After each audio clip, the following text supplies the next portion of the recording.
Good morning, children. ഇന്ന് നമ്മൾ പഠിക്കാൻ പോകുന്നത് കുറച്ച് ഗ്രാമറാണ്. മലയാളത്തിലെ വ്യാകരണം എന്ന് പറയും. വ്യാകരണം അല്ലേ? ഇംഗ്ലീഷിലുള്ള കണക്ക് തന്നെ വ്യാകരണം അല്ലെ ഗ്രാമർ മലയാളത്തിലുമുണ്ട്. ഇന്ന് നമ്മൾ ആദ്യം പഠിക്കാൻ പോകുന്നത് വാക്യമാണ്. സെന്റൻസ്. വാക്യം. വാക്യം. വാക്കെന്ന് പറഞ്ഞാൽ എന്താ? വാക്ക് അക്ഷരങ്ങൾ കൂട്ടിച്ചേർന്ന ഒരു അക്ഷരങ്ങളുടെ ഒരു കൂട്ടമാണെന്ന് പറയാം അല്ലെ? പദം അല്ലെങ്കിൽ വാക്ക് അക്ഷരങ്ങളുടെ ഒരു കൂട്ടം. കുറച്ച് അക്ഷരങ്ങൾ കൂടിച്ചേരുമ്പോഴാണ് ഒരു വാക്കുണ്ടാകുന്നത്. വാക്യമോ എന്താണ്? ഈ വാക്കുകൾ ചേർന്ന് അല്ലെങ്കിൽ പദങ്ങൾ ചേർന്ന് എന്തുണ്ടാകുന്നു? വാക്യം ഉണ്ടാകുന്നു, സെന്റൻസ് ഉണ്ടാകുന്നു. ഇത് ചേർന്നാണ് പദങ്ങൾ ചേർന്ന് വാക്യം ഉണ്ടാകുന്നു. അപ്പോൾ വാക്യം എന്ന് പറയുന്നത് പദങ്ങൾ ചേർന്നുണ്ടാകുന്നതിന് പദങ്ങൾ ചേർന്നാണ് വാക്യം ഉണ്ടാകുന്നത് അല്ലെ? പൂർണമായ ഒരാശയം ഉൾക്കൊള്ളുന്ന പദസമൂഹമാണ് വാക്യം. എന്താണ്? പൂർണമായ ഒരു ആശയം ഉൾക്കൊള്ളുന്ന പദസമൂഹം. അതായത് ഇത് കംപ്ലീറ്റ് ആയിട്ടുള്ള ഒരർത്ഥം ഉൾക്കൊള്ളുന്ന പദങ്ങളുടെ ഒരു സമൂഹമാണ് വാക്യം. അപ്പോൾ വാക്യം എന്നാലെന്ത്? പൂർണമായ ആശയം ഉൾക്കൊള്ളുന്ന പദസമൂഹമാണ് എന്ത്? വാക്യം. പൂർണമായ ആശയം ഉൾക്കൊള്ളുന്ന പദസമൂഹമാണ് വാക്യം അല്ലേ? ഉദാഹരണം നോക്കുക. മഴ ആരംഭിച്ചു. ഇത് കംപ്ലീറ്റ് ആയ സെന്റൻസ് ആണ് അല്ലെ? കംപ്ലീറ്റ് അല്ലേ? ഫുൾ സ്റ്റോപ്പ് പറയുന്നത് കേട്ടോ. കംപ്ലീറ്റ് ആയിട്ടുള്ള സെന്റൻസ് ആണ്. അപ്പോൾ പൂർണമായ അർത്ഥം ഉൾക്കൊള്ളുന്ന പദസമൂഹമാണ് എന്ത്? വാക്യം. മഴ ആരംഭിച്ചു അല്ലെങ്കിൽ കുട്ടികൾ പാട്ട് പാടുന്നു. ഒക്കെ ഒരു കംപ്ലീറ്റ് ആയ സെന്റൻസ് ആണ്. ഇനി നോക്കുക. ആഖ്യാതം.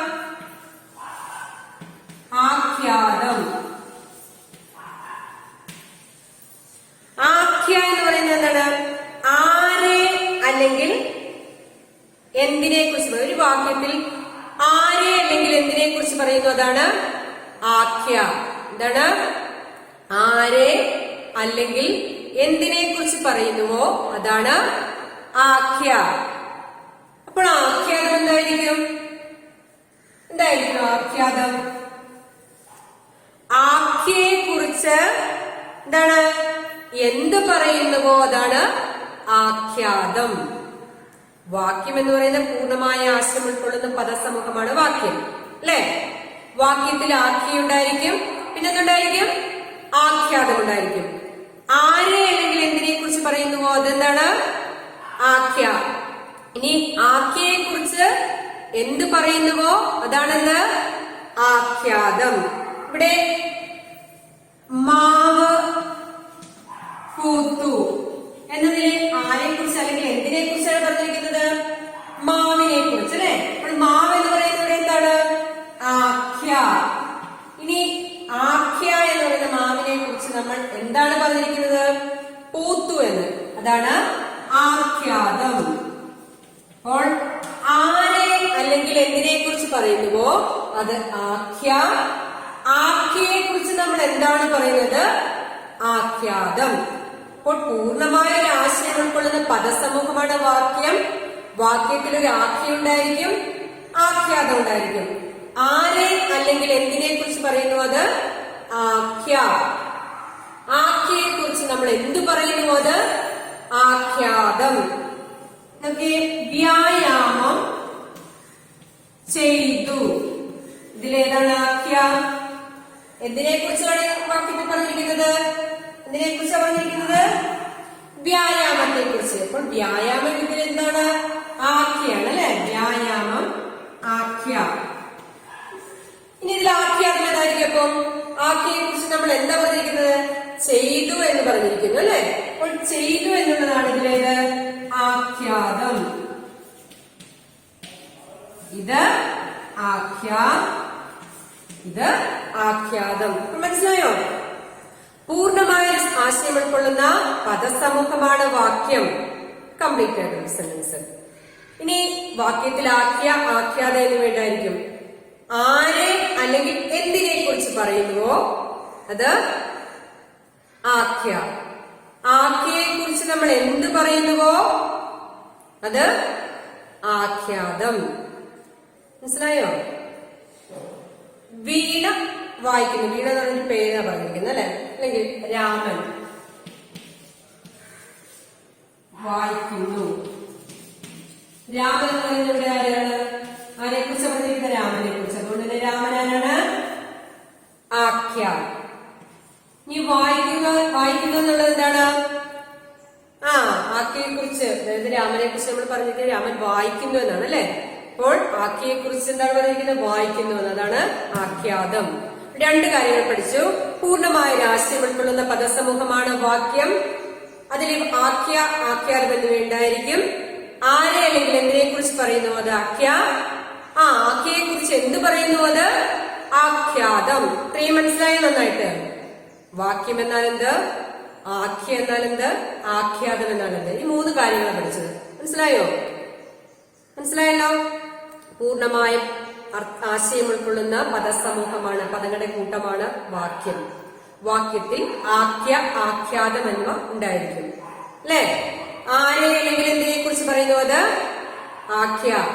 ആഖ്യയെ കുറിച്ച് എന്ത് പറയുന്നു അത് ആഖ്യാതം. ഇനി അടുത്തതൊക്കെ എന്നാല് ഇങ്ങനെ രണ്ട് കാര്യങ്ങൾ മാത്രമായിരിക്കത്തില്ല അല്ലെ. ഒരാഖ്യ ഒരാഖ്യാതം മാത്രമായിരിക്കും എപ്പോഴും കാണുന്നത്. ആയിരിക്കോ? ഇതുപോലെ രണ്ട് വാക്യം മാത്രമല്ല ഒരു സെന്റൻസിൽ എപ്പോഴും ഉണ്ടാവുന്നത്. അപ്പോൾ എന്ത് ചെയ്യും നമ്മള്? കർത്താവ്. ഇനി കർത്താവ് ആരാന്ന് പഠിക്കണം. കർത്താവ് ആരാണ്? പറഞ്ഞതാവേ. അപ്പോൾ കർത്താവും കർത്താവിനോട് ചേർന്ന് വരുന്ന വിശേഷണങ്ങളും ക്രിയയും ക്രിയയോട് ചേർന്ന് വരുന്ന വിശേഷണങ്ങളും അടങ്ങിയതാണ് ആഖ്യാതം. അതായത് കൂടുതൽ വാക്കുകൾ ചേർന്ന് വരുന്ന സെന്റൻസ് ഉണ്ടാകും അല്ലെ. ഇതിപ്പോ രണ്ട് വാക്കേ ഉള്ളൂ. കൂടുതൽ വലിയ സെന്റൻസ് ഉണ്ടാകത്തില്ല, വലിയ വരികള്. അപ്പോൾ വലിയ വാക്യം ഉണ്ടാകുമ്പോഴത്തേക്ക് അതില് ഒരു ആഖ്യാതവും മാത്രമല്ലായിരിക്കും ഉണ്ടായിരിക്കുന്നത് അല്ലെ. അപ്പോൾ കർത്താവിനോട് ചേർന്ന് വരുന്ന വിശേഷണങ്ങളും അതുപോലെ തന്നെ ക്രിയയോട് ചേർന്ന് വരുന്ന വിശേഷണങ്ങളും എന്താണ്? ക്രിയാരൂപവും ക്രിയാവിശേഷണവും. മറ്റത് അതാണ് കർത്താവും കർത്താവിനോട് ചേർന്ന് വരുന്ന വിശേഷണങ്ങളും അടങ്ങിയതാണ് ആഖ്യാതം. ഉദാഹരണം പറഞ്ഞുതരാം. സമർത്ഥരായ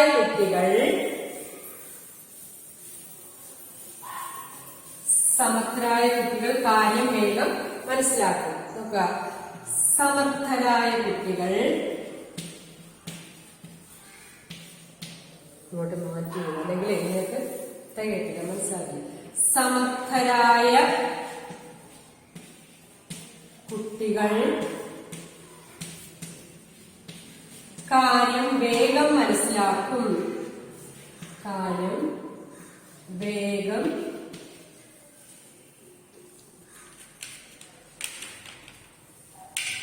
വേഗം മനസ്സിലാക്കും.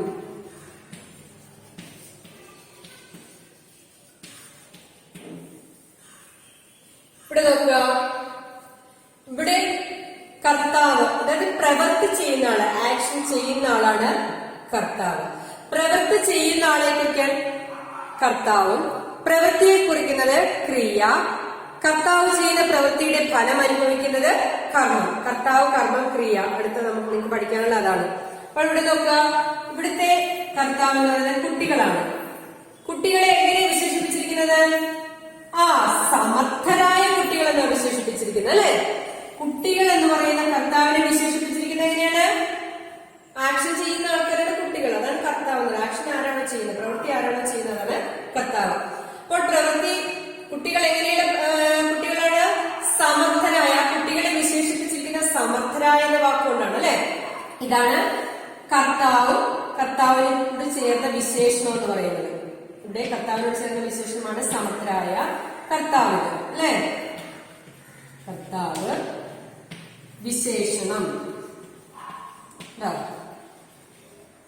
അപ്പോൾ ഇനി അടുത്തത്, അപ്പോൾ കർത്താവ് കർത്താവിനോട് ചേർന്ന് വരുന്ന വിശേഷണവും എന്തായി മാറും? ഇവിടെ ആഖ്യ അല്ലെ. നേരത്തെ നമ്മള് മാവ് പൂത്തു എന്നുള്ളടത്ത് മാവ് എന്നുള്ള ഒരൊറ്റ വാക്കേ ഉള്ളായിരുന്നു ആഖ്യയായിട്ട്.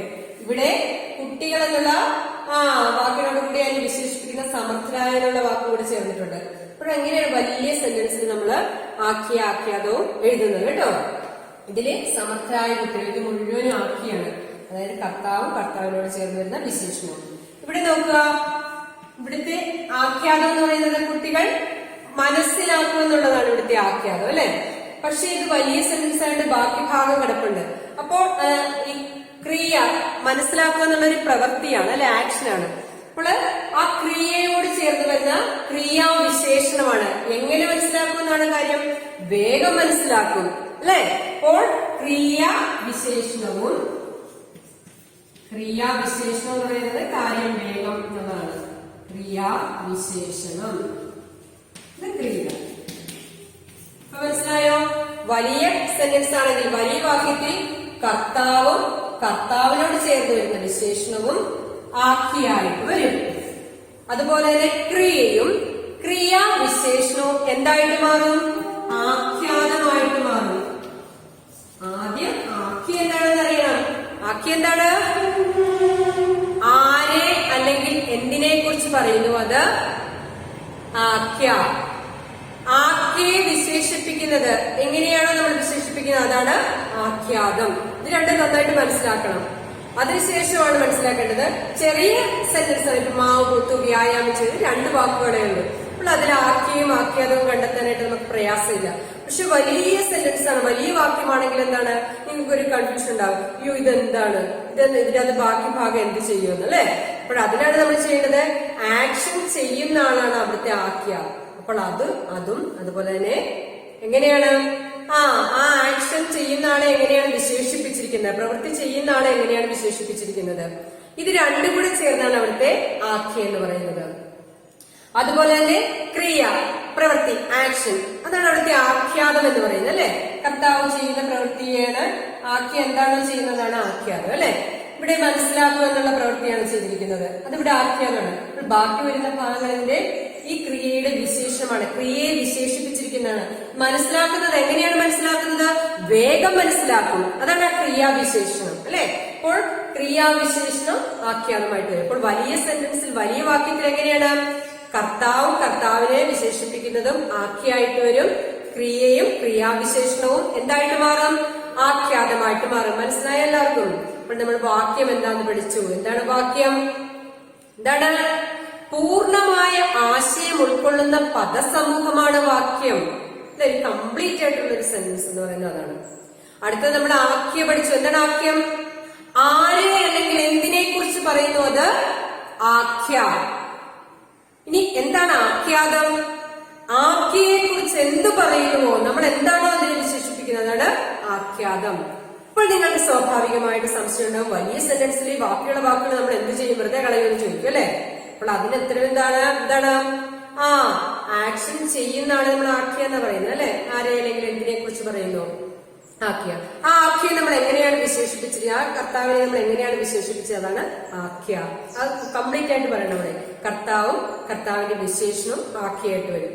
അടുത്ത നമ്മൾ അവിടുത്തെ പ്രവൃത്തി, ആഖ്യ ചെയ്യുന്ന പ്രവൃത്തി എന്താണ്, അതാണ് അവിടുത്തെ ആഖ്യാതം എന്ന് പറയുന്നത്. അതുപോലെ തന്നെ ആ പ്രവൃത്തി എങ്ങനെയാണ് വിശേഷിപ്പിച്ചിരിക്കുന്നത്, അതാണ് ക്രിയയും ക്രിയാവിശേഷണവും. അവിടെ എന്തായിട്ട് മാറും, ആഖ്യാതമായിട്ട് മാറും. അപ്പോൾ കംപ്ലീറ്റ് കാര്യങ്ങളുടെ പകുതി ഭാഗം ആഖ്യവും പകുതി ഭാഗം ആഖ്യാതവുമായിട്ട് വരും. അവർക്ക് മനസ്സിലായോ? ഇനി കർത്താവ് കർമ്മ ക്രിയ എന്താണെന്ന് നിങ്ങൾക്ക് പറഞ്ഞുതരാം. അപ്പൊ ഇതൊന്നും കൂടെ കംപ്ലീറ്റ് ആയിട്ട് മനസ്സിലാകും കേട്ടോ.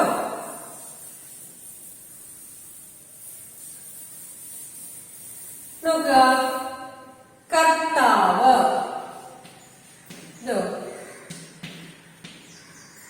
കർമ്മം,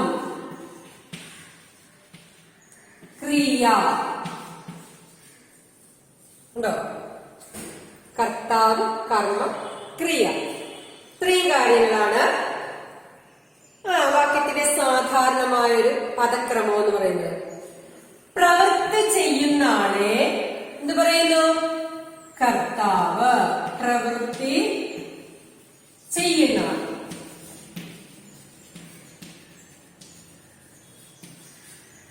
ഈ പ്രവൃത്തിയുടെ ഫലം അനുഭവിക്കുന്ന ആരാണോ അല്ലെങ്കിൽ എന്താണോ അതാണ് കർമ്മം. പ്രവൃത്തിയുടെ ഫലം അനുഭവിക്കുന്നത് കേട്ടോ. ഇനി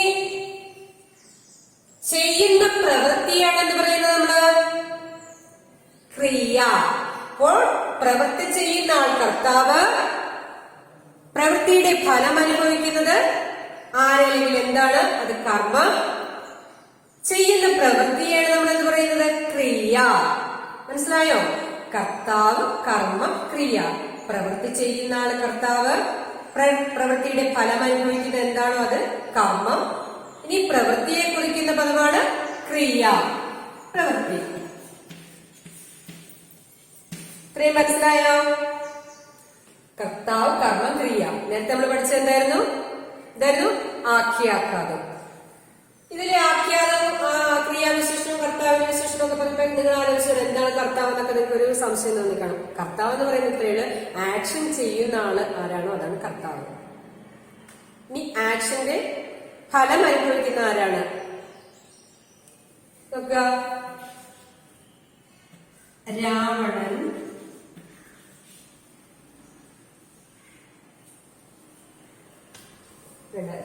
രാവണനെ കൊല്ലുന്നു. രാമൻ രാവണനെ കൊന്നു. ഇവിടെ നോക്കുക, ഇവിടെ പ്രവൃത്തി ചെയ്താലാണ്. ഇവിടുത്തെ പ്രവൃത്തി ഏതാ? ക്രിയ ഏതാ? കൊല്ലുക അല്ലെ, കൊന്നു എന്നുള്ള പ്രവൃത്തിയാണ് ചെയ്യുന്നത്. അപ്പോൾ ഇത് ക്രിയ. ഈ പ്രവൃത്തി ചെയ്തതാരാണ്? പ്രവൃത്തി ചെയ്തതാരാണ്? നോക്കുക, രാമൻ. അപ്പോൾ ഇവിടെ ആരാണ് പ്രവൃത്തി ചെയ്യുന്നതാണ് എന്ന് പറയുന്നത്? കർത്താവ് അല്ലെ. ഈ കർത്താവായ രാമൻ ചെയ്ത പ്രവൃത്തിയുടെ ഫലം അനുഭവിച്ചതാരാണ്? രാവണൻ. എന്താണ്? കർമ്മം. മനസ്സിലായോ?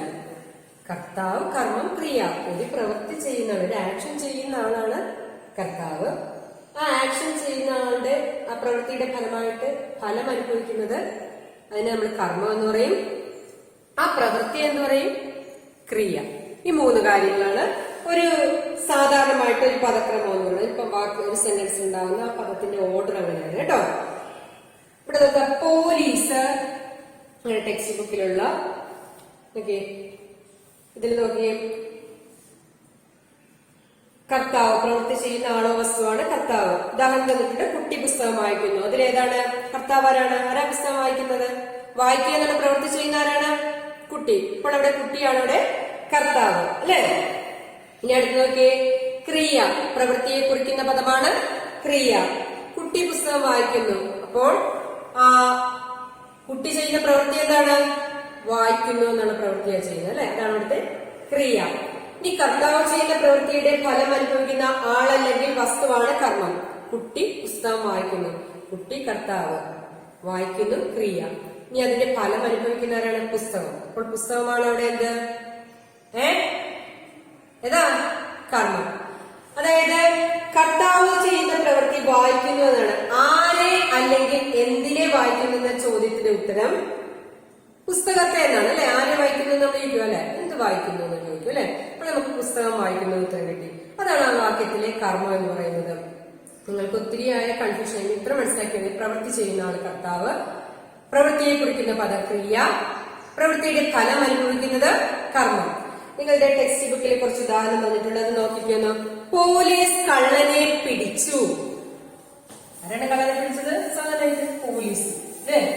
പോലീസ് കള്ളനെ പിടിച്ചു. പോലീസ് കള്ളനെ പിടിച്ചു. ഇവിടെ കർത്താവാരാണ്? പോലീസ്. പ്രവൃത്തി ചെയ്യുന്ന പോലീസ് അല്ലേ? പറവലുണ്ടോ? ഇല്ല. അപ്പോൾ കർത്താവ്. ഇനി നമുക്ക് ക്രിയ നോക്കുക. ക്രിയ പ്രവൃത്തി, ആക്ഷൻ. പിടിക്കുക എന്നുള്ള ആക്ഷൻ ക്രിയ. അപ്പോൾ ഈ പിടിക്കുക എന്നുള്ള പ്രവൃത്തിയുടെ ഫലം അനുഭവിച്ചാരാണ്? കള്ളനാണ് അല്ലെ. അപ്പോൾ ഇതിവിടുത്തെ കർമ്മം. മനസ്സിലായോ? അടുത്ത നോക്കി, കുട്ടികൾ പട്ടിയെ അടിച്ചു. വേഗം പറഞ്ഞതിലെ കർത്താവ് ആരാണ്? കുട്ടികളാണ് അല്ലെ. കർത്താവ്. ജോലി ചെയ്യുന്ന ആള് കുട്ടികളാണ്. ഇനി എന്ത് ജോലിയാണ് ചെയ്തത്? എന്ത് പ്രവൃത്തി ചെയ്തത്? അടിക്കുക എന്നുള്ള പ്രവൃത്തി അല്ലെ. അത് ക്രിയ. അപ്പോൾ ആ ക്രിയയുടെ പ്രവൃത്തി ഫലം അനുഭവിച്ചാരാ? അടി കിട്ടിയതാർക്കാ? പട്ടിക്കിട്ട് അല്ലെ. അപ്പോൾ പട്ടി എന്നുള്ളവിടെ കർമ്മം. അടുത്തത്, അച്ഛൻ പുസ്തകം വാങ്ങി. കർത്താവ് ആരാന്ന് പറഞ്ഞേ? ആക്ഷൻ ചെയ്യുന്ന ആളാണ്, വാങ്ങുക എന്നുള്ള പ്രവൃത്തി ചെയ്യുന്ന ആരാണ്? അച്ഛൻ. അതവിടെ കർത്താവ്. പുസ്തകം എന്നുള്ളത് കർമ്മം, വാങ്ങി എന്നുള്ളത് ക്രിയ. കുഞ്ഞ് പാൽ കുടിച്ചു. വേഗം പറ, കർത്താവാര? കുടിക്കുക എന്നുള്ള പ്രവൃത്തി ചെയ്ത ആളാണ് കുഞ്ഞ്. അപ്പൊ കുഞ്ഞാണ് അവിടുത്തെ കർത്താവ്, അല്ലേ? അങ്ങനെ കുഞ്ഞ് പാൽ കുടിച്ചു. അപ്പൊ ഇവിടെ കുഞ്ഞാണ് ആക്ഷൻ ചെയ്യുന്നത്. കർത്താവ്, ക്രിയ. ഈ ക്രിയയുടെ ഫലം അനുഭവിച്ചത് പാല്. ഇതിനെയാണ് എന്താ കുറിച്ചത്? പാല്. അതാണ് ഇവിടുത്തെ കർമ്മം കേട്ടോ. വളരെ സിമ്പിൾ ആയിട്ടുള്ള കാര്യമാണ്. അപ്പോൾ നമ്മൾ ഇന്ന് എന്തൊക്കെ പഠിച്ചു? വാക്യം. പൂർണ്ണമായ ആശയം ഉൾക്കൊള്ളുന്ന പദസമൂഹമാണ് വാക്യം. വാക്യത്തിൽ ആഖ്യയും ആഖ്യാതവും കാണും, ചെറിയ വാക്യമാണെങ്കിൽ. ആരെ അല്ലെങ്കിൽ എന്തിനെ കുറിച്ച് പറയുന്നത്? ആഖ്യ. ആഖ്യയെ കുറിച്ച് നമ്മൾ അതിലെന്താണ് പറയുന്നത്? അതാണ് ആഖ്യാതം. വലിയ സെന്റൻസ് ആണെങ്കിൽ കർത്താവും കർത്താവിന്റെ വിശേഷണവും ആഖ്യയായിട്ട് വരും, ക്രിയയും ക്രിയാവിശേഷണവും ആഖ്യാതമായിട്ട് വരും. ഇനി അടുത്ത പഠിച്ചത് കർത്താവ് എന്താണ്? പ്രവൃത്തി ചെയ്യുന്ന ആളെ കുറിക്കുന്ന പദമാണ് കർത്താവ്. പ്രവൃത്തിയുടെ ഫലം അനുഭവിക്കുന്ന എന്താണോ അതാണ് കർമ്മം. ഇനി പ്രവൃത്തിയെ കുറിക്കുന്ന പദമാണ് ക്രിയ.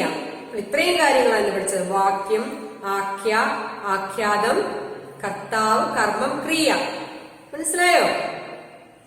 നന്നായിട്ട് അത് ബൈഹാർട്ട് ചെയ്യണം, കാണാതെ പഠിക്കണം കേട്ടോ. കർത്താവ് എന്താ, കർമ്മം എന്താന്നൊക്കെ മനസ്സിലെത്തി പഠിക്കണം. ഇതില് എക്സർസൈസും ചെയ്യുമ്പോഴത്തേക്ക് നിങ്ങൾക്ക് നല്ല ക്ലിയർ ആയിട്ട് വരും. എന്തെങ്കിലും സംശയം ഉണ്ടെങ്കിൽ എന്നോട് ചോദിക്കുക. അപ്പോൾ ഇത് ഇത്രയും കാര്യങ്ങൾ പഠിക്കണം. വാക്യം എന്നാൽ എന്ത്, ആഖ്യ എന്നാൽ എന്ത്, ആഖ്യാതം എന്നാൽ എന്ത്, കർത്താവ്, കർമ്മം, ക്രിയ, ഇതിലേക്ക് വിശദീകരണം പഠിക്കുക, ഡെഫിനിഷൻ പഠിക്കണം. അപ്പം എല്ലാവരും നന്നായിട്ട് മനസ്സിരുത്തി പഠിക്കണം. ഇന്നത്തെ നമ്മുടെ ക്ലാസ് കഴിഞ്ഞു. എല്ലാവർക്കും നന്ദി.